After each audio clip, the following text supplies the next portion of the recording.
And Ikenga, listening to his elder brother threatening his life over a wrestling bout, replied him with a song. Wanini wanini yo, wanini wanini yo, chetakwa mụ na gị bụ nwanne, chetakwa mụ na gị bụ nwanne, ị ga-egbu m egbu nwanne, ị ga-egbu m egbu nwanne, ọkwa mgbaka ị na-agba, ị ga-egbu m egbu nwanne. Wanini wanini yo, wanini wanini yo, netakwa n'ọkwa nwanne gị bụ, ị ga-egbu m egbu nwanne. Ọgụ ese etie, ị ga-egbu m egbu nwanne. Asị m ị ga-egbu m egbu nwanne. Asị m ị ga-emeri mụ n'agha. Hey! And Ikenga sang this song with his flute. Everybody in the crowd began to shout and hail him. And finally, he replied, Okonwko, saying, I am Ikenga, the second son of my father, the king of Isiagu kingdom. Aguba, the great hunter, is my master. I would rather die on my feet than live on my heels. If a lion turns around every time a dog barks at it, it will be the laughing stock of the jungle. I'm not afraid of you, Okonwko. Try me. I can defeat you every day and twice on Sundays. Ikenga replied,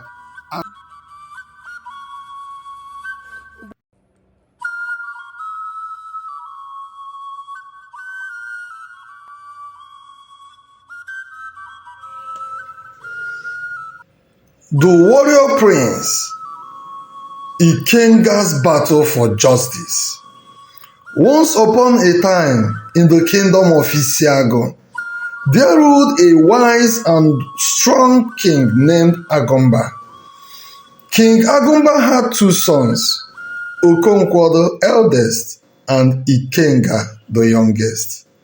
While Okonwko was known for his strength and bravery, Ikenga possessed a heart of gold and a spirit of unwavering determination. He is a talented singer and loves to play music for the villagers using his flute. As the years passed by, King Aguba grew old and frail, and the burden of ruling the kingdom fell upon his sons. Okonwko, eager to prove himself worthy of the throne, focused on expanding the kingdom's borders and leading the army into battle.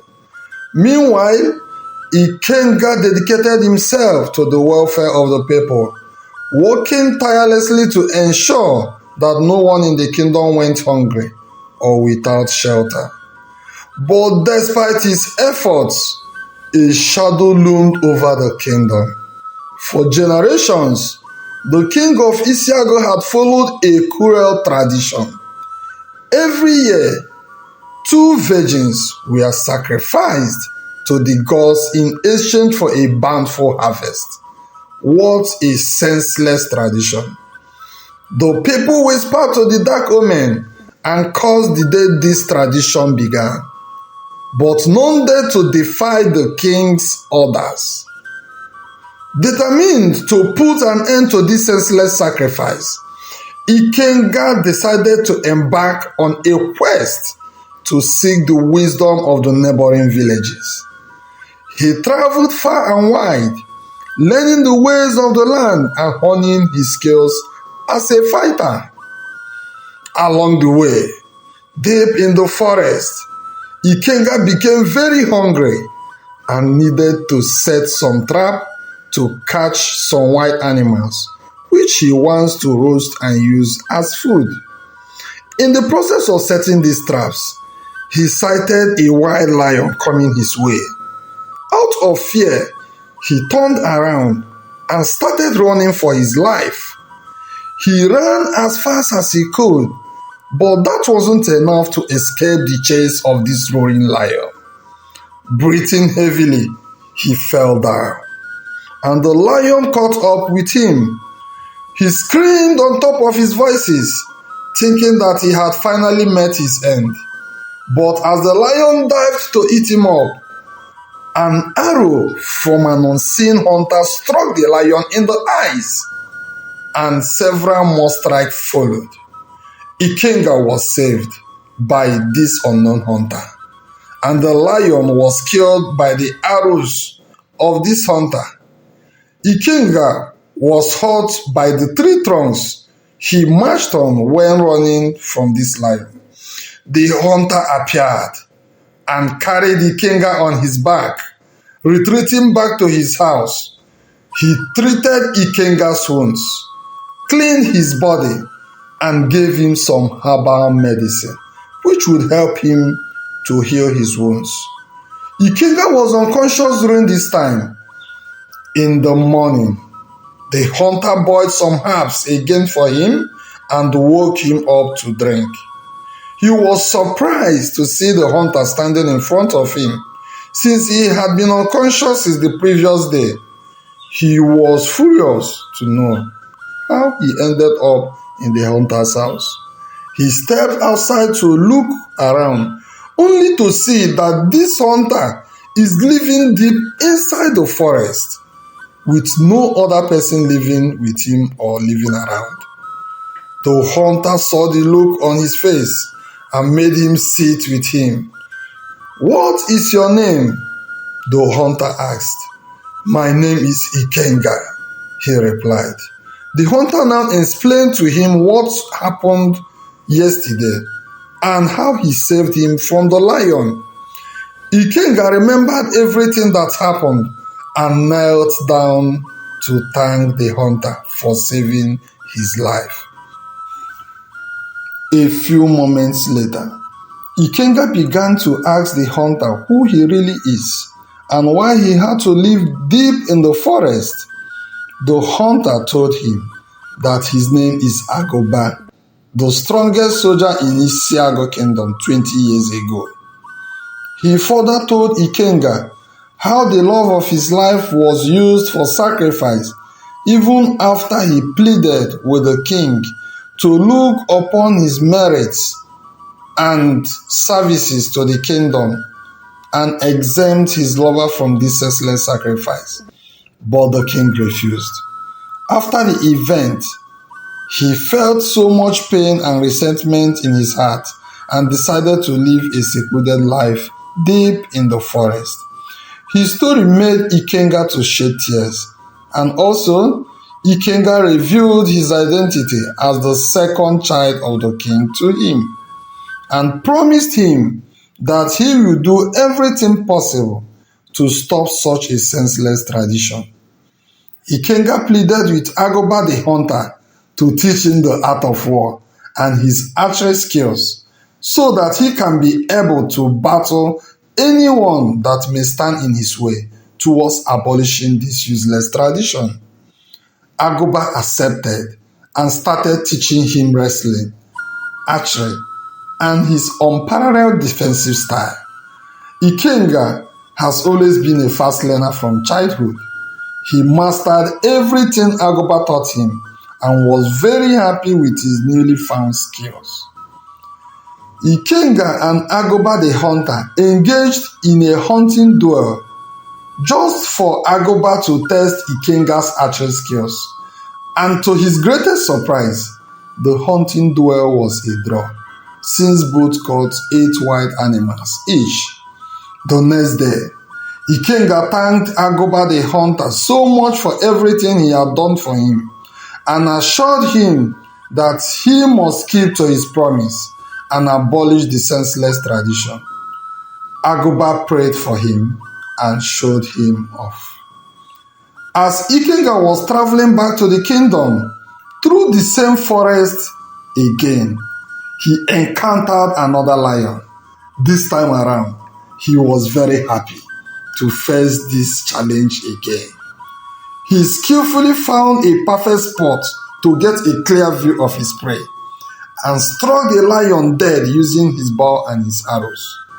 He carried the dead lion on his shoulders, since he had already crossed the boundary that led to his village.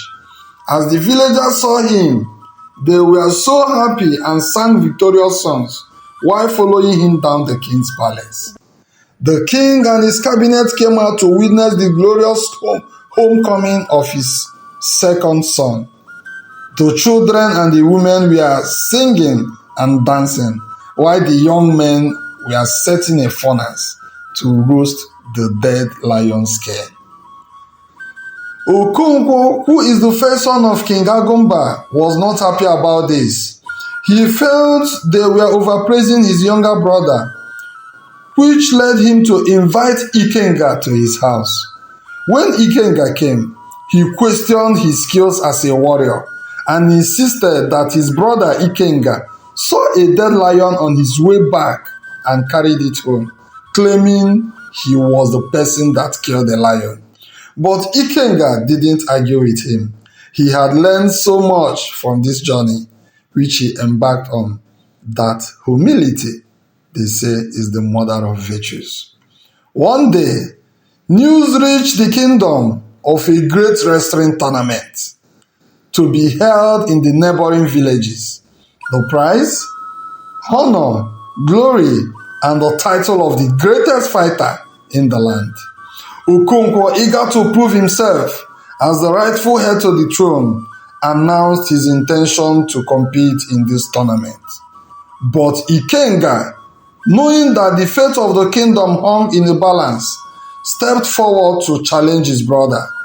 Despite Okonwko's protest, Ikenga stood firm, determined to win the battle and bring end to the ancient tradition of sacrifice. The day of the tournament arrived, and the warriors from far and wide gathered to test their strength and skills in the arena. Okonwko, with his towering stature and fearsome presence, dominated the early rounds, defeated opponents after opponents with ace. But Ikenga fought the early rounds of this tournament fearlessly with his speed, agility, and unmatched determination. He fought his way through the ranks, winning the admiration of the crowd and the respect of his fellow warriors. In the final match, Ikenga faced off against the reigning commander of the village warriors, a formidable opponent who had led 6 different wars and came back victorious in all of them. This opponent is Okonwko, his elder brother. Okonwko stood out to address the mammoth crowd, saying, "Good day, my people of Isiagu kingdom. I am Okonwko, the first son of my father, the king of Isiagu community. I have conquered 6 different kingdoms in the last 3 years and brought home their kings as hostage. I am no match for this grass cutter standing in front of me. I am giving you the last chance to drop out of this contest, else I will tear you into pieces and feed your flesh to the dogs. I am the strongest warrior in this kingdom, and no one, I mean nobody born by a woman, can change that." Okonwko shouted. And Ikenga, listening to his elder brother threatening his life over a wrestling bout, replied him with a song.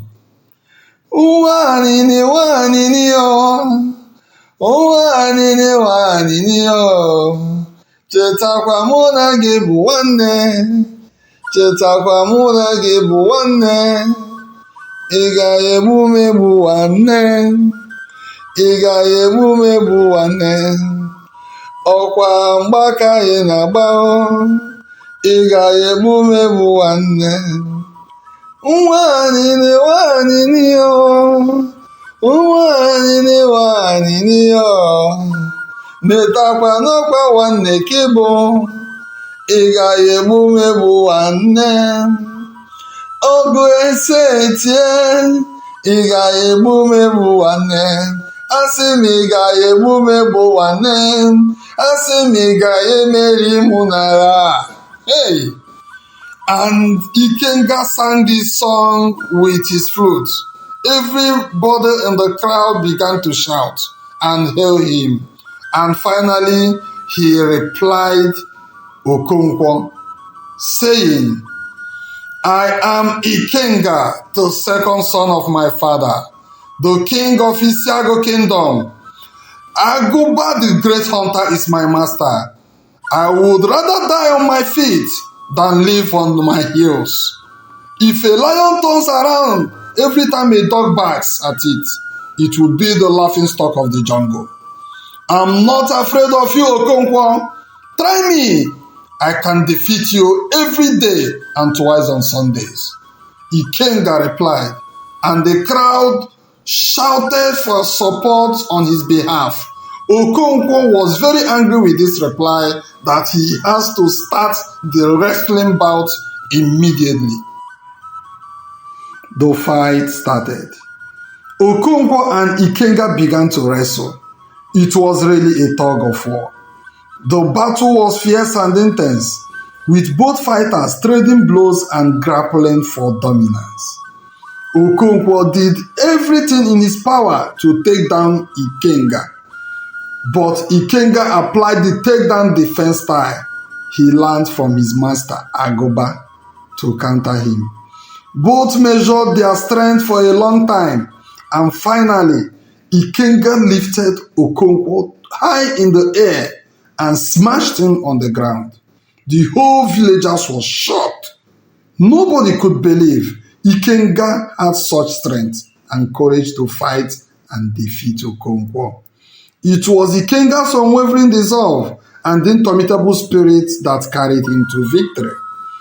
As the crowd cheered and hailed Ikenga as the new champion, he knew that his greatest challenge still lay ahead. With newfound courage and determination, he returned to the kingdom to confront his father and put an end to the tradition of sacrifice once and for all. On the day of the sacrifice, as the two virgins were brought forth to meet their fate, Ikenga stepped forward and pleaded with his father to spare their life. With tears in his eyes and a heavy heart, King Aguba relented. Realizing the errors of his ways and the cruelty of the tradition he had upheld for so long. And so, with the sacrifice averted and the kingdom saved from further bloodshed, Ikenga emerged as a true hero and the savior of his people. With his generosity, compassion, and unwavering courage, he proved that the true strength lies not in the sword, but in the heart. And of generations to come, the tales of the second prince, the champion of the people, will be told and retold as a reminder of the power of love, compassion, and the triumph of the human spirit. The end.